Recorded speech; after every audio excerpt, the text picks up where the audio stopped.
worship, but I don't know how to sing. Funny enough, I don't know how to sing, but I do receive songs. It's kind of funny. I don't know how to sing. I'm here to. Is any one of us from a Muslim background from here? Okay, nobody. Yeah. So nobody can relate to me. All right. Yeah, so she can relate. You can relate. Immediately I saw you, I was like, there's something like. I was like, is it the stature? Is it something beyond that? Okay. So you can relate since you are from a Muslim family. So you, her, and me, we are on behalf of ourselves from the Muslim family, and you too on behalf of ourselves from the Muslim family. We are here. We plenty. Okay. We are here to tell the Christians that please know your God. They said those who know their God, they shall be strong and do exploits. Okay. So no, we are here to tell you to know your God. Okay. Me personally, okay, for the encounters that I've had, because I used to be a very stubborn girl. Sometimes the stubbornness is still there, small. I used to be a very, very stubborn girl. I said my story yesterday. I don't know why I'm saying it today again. Okay, very stubborn girl. I moved from being somebody that teach in the mud seats. That I finished Quran. That's what I'm trying to say. Somebody that used to teach in the mud seats to. My dad refused to do my walima. They said I was too small. I was in primary 6 when I finished the Quran. So you are too small. You are too small to do it now. So out of rebellion, I never knew the rebellion was a gift. So out of rebellion, I was just like, I'm not wearing hijab again. I took it off. No more hijab. Because of this, I went from there to secondary school. So in secondary school, I became an atheist because it does not make sense to me. How can you say God exists and everything that is going on? And then the Christians that are friends that I have, there are some things that I feel like I was so judgmental. Like me that I'm not a Christian. All these things that these people are doing, I'm not even doing that. I thought it is only by morals that's the acceptance. Once you have morals, there's no need. You don't need any God. You don't need anything. So I went deep into philosophy. I read Sophie's World, Contact, all these things like that. I did that. I moved from there to the uni. I entered into a relationship with someone that does not believe in God like me too. So the relationship will be banger. Yeah. So I moved from there. It got to a point, I started having dreams.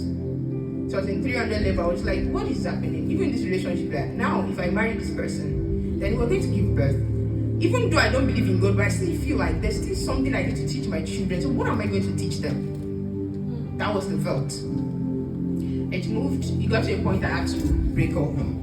We broke up. I still didn't know this God. I was trying. Funny thing was that they invite me to churches. I'll go to church. I'll do spoken word. And people like, I am blessed. And the person that was giving it was not blessed. The person does not know God. Sometimes the pastor will minister and I'll be like, I'm moved in my spirit. I'll go to the altar. I'll give my life to Christ. After everything, I'll take it back. Once I leave the place, I'll collect it back. It moved till 300 level. It was now matter of urgency. I don't know. Some people don't believe in all this foundational thing. It exists. Okay. So matter of urgency. God knew that this is the vessel that I want to use in this particular family. That rebellion that you have, that's what I want to use. So he started chasing after me, dreams, everything. I was just like, no, me, I don't believe in this God. It got to a point I was like, okay. It was 2017. I was like, okay, if you truly exist here, I've been looking for you. I've been asking questions. If you truly exist, come and find me now before it's too late. Because if you don't find me this year, forget about me. I'm not coming again. That was it. Then on my birthday, I was like, I've been saying it, you this girl, you know what? Okay, the last opportunity I'm giving you on my birthday, just give me a birthday gift. And that birthday gift is for me to be convinced that truly you exist. And he sent someone, my birthday mate, he sent him from his school in Ogbomoso to come to Agowe in my school. And he came, he said, Kemi, God said all the things that I need to. If I ask you questions, if you argue now, you have all the answers here. He said I should not argue with you, but that you need Jesus now. I was like, which Jesus? I prayed for it though. Even though I didn't know it was a prayer, it was just thoughts and me questioning the existence of God. Then now the prayer has been answered because God said you need him now. Why will I need God now? That's what I asked for. I'm still like, why will I need this God? So normally I've been giving my life to Christ and taking it back. I was like, see, this guy is disturbing my life too much. Let me tell him that I've accepted. Then he will ask me to say, today I've given my life to Christ, take over, this and that. And he will leave me alone, he will go. That was my intention. So I told him that, okay, I've accepted. He said, okay, pray. I said, pray. What do you mean by pray? Me, I don't know how to pray. Should I pray in Arabic? Should I do subhanallah? He said, no. Pray in the language that you understand. So I decided to start saying the lyrics of a song that I know. It's a gospel song. I started saying the lyrics. I surrender, I want to know you. I was saying it to the extent that I got to a place that said, like a rushing wind, stay within my soul. And the rushing wind came. I could not contain it. I opened my eyes. My room was normal. Now, but me, I was not normal. How come? I was trying to tell the guy, I was trying to call him that, Bakare, what's happening? Like, I was not normal. But everywhere is normal. When I closed my eyes, see all the books in my room, everything was scattered. I opened my eyes, everything. Just to ask him, Bakare, what's happening? I started speaking in tongues. It was like, no. I'm speaking English. It was not English that was coming out, it was tongue. That was how the journey began. From there, I became this. You see that I'm sitting with this fast. Some people, they will say, don't fast. It is not necessary. It is necessary. If you want, God has something to do with your life and you are joking. They are telling you, they are using English to interpret scripture for you. You're joking. Nobody taught me to start fasting. I started fasting. Nobody taught me. I started enjoying God in my room. Sometimes I was like, thank God I finished the exam. I'll stay in my room 3 days. I'm not coming out. My friend is here if I'm lying. They like went to the same school. There was a particular day. It was just normal worship time in my room, worshiping, enjoying God. I got to a point where I was like, I don't deserve to be here. Yes. I was like, I don't deserve to this particular place that I was in the spirit. I started shouting. Like, because the love was too much. The love was too much. My body could not carry it. The only thing I could do was to just shout. Shouting. From the shouting, everybody in the hostel, what is happening to Kemi? She, in particular, she went to my window. She started knocking at the window. Kemi, open your door. It's in particular, I was like, I don't know, if it's a tower, I was in like, far away, and she was calling me from down, like, Kemi, open your door. I never knew that something happened outside, even without the vessel. The vessel that called the presence of God was not aware, and something happened.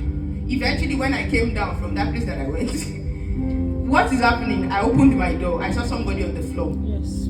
She was eating in her room. She heard the shout, and then she decided to peep. She has a bar in her hand.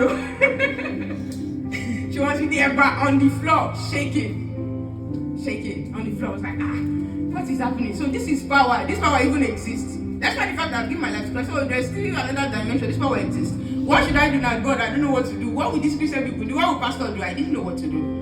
Then he said, you should breathe upon this person. I was like, okay. So I did.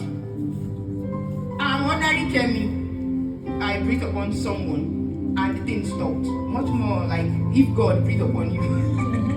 So which means I was actually carrying the breath of God. Yeah. And it was transferred to someone else. And that was how the journey of our deliverance started. Now she went through a series of deliverance of like, okay, something in your foundation or something like that. It started. That our hostel became a revival ground. That the landlady that used to love every one of us, that would call us, Kemi, this, and she hated us. Because power has changed that now. The people she used to love, the people you used to love, now you don't love them anymore. She would come, she would come like, Kemi, church you. That you rented an apartment to stay, it's not church. Even if I'm praying silently that nobody is hearing, she's still coming to tell me in the morning that church.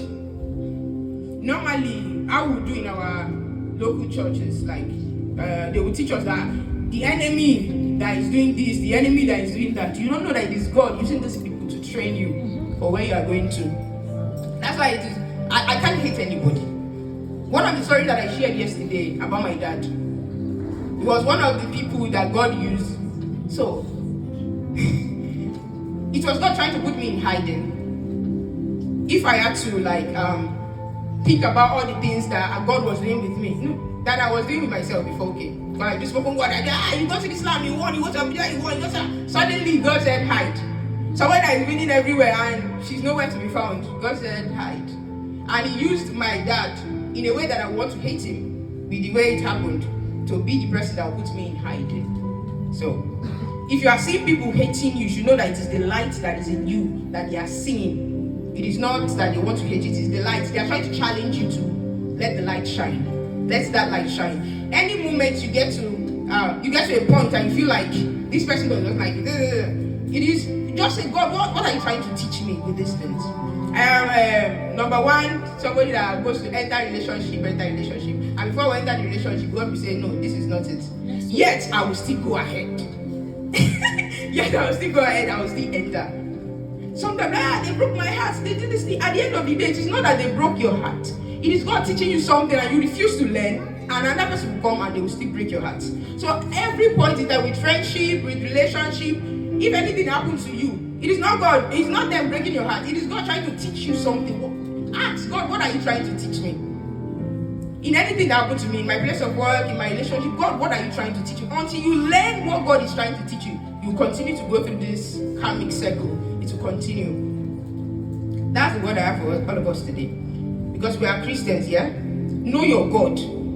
God is beyond this only church, Sundays and Bible school. Like, know your God. He is deeper than that, and He's willing to do great things with you. I have a lot of testimonies that I can share, things that are spectacular. They are not just normal things that. But how can God do this with me? And He cannot do it with others. It's not possible. He can. But just that the way we've been programmed, the way government has programmed us, the same way some set of people that are meant to be teachers, they are killing some of the gifts that's supposed to be brought forth in the church. Like, this one, you have gift of prophecy. No, we don't accept it in our church.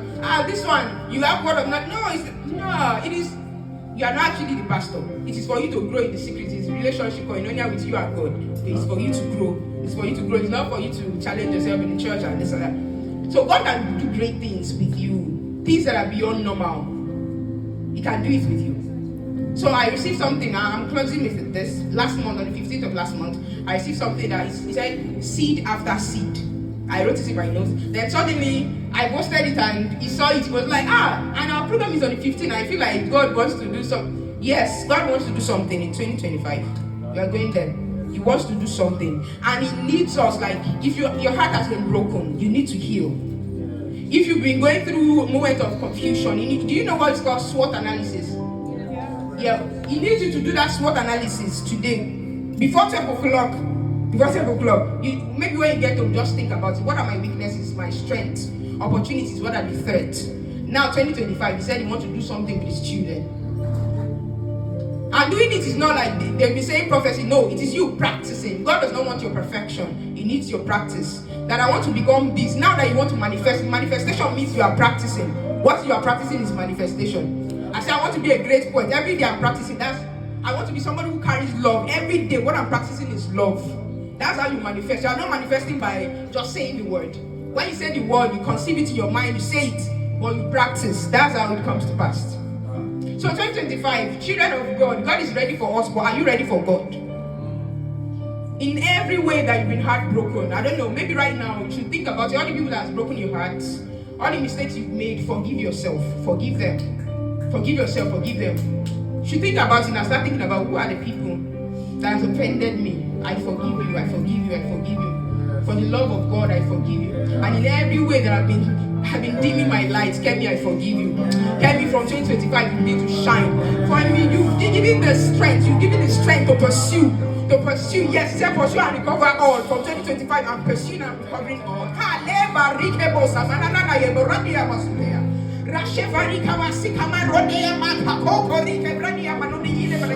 No longer will I be hiding. I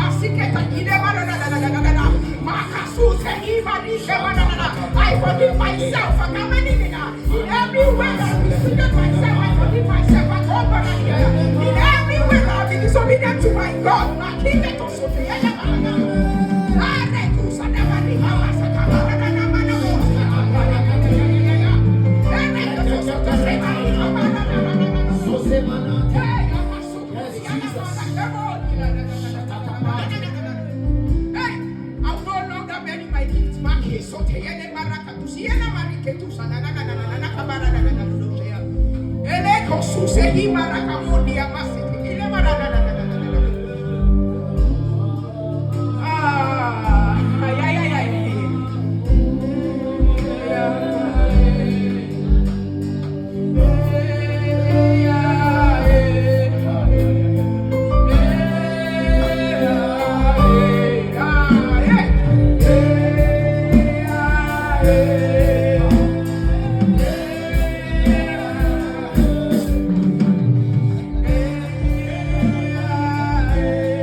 because I told you in the beginning, I'm about to leave.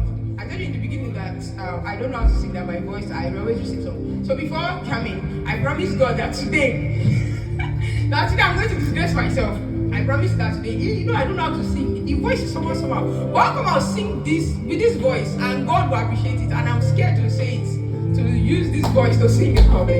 So I said, I'm going to sing this song today. I'm not going to apologize here. I promise God, so I'm going to do it. Yeah. He said, bẹ́ẹ̀ ló ń ṣe oníṣẹ́ ìyanu. Bẹ́ẹ̀ ló ń ṣe oníṣẹ́. Bẹ́ẹ̀ ló ń ṣe oníṣẹ́.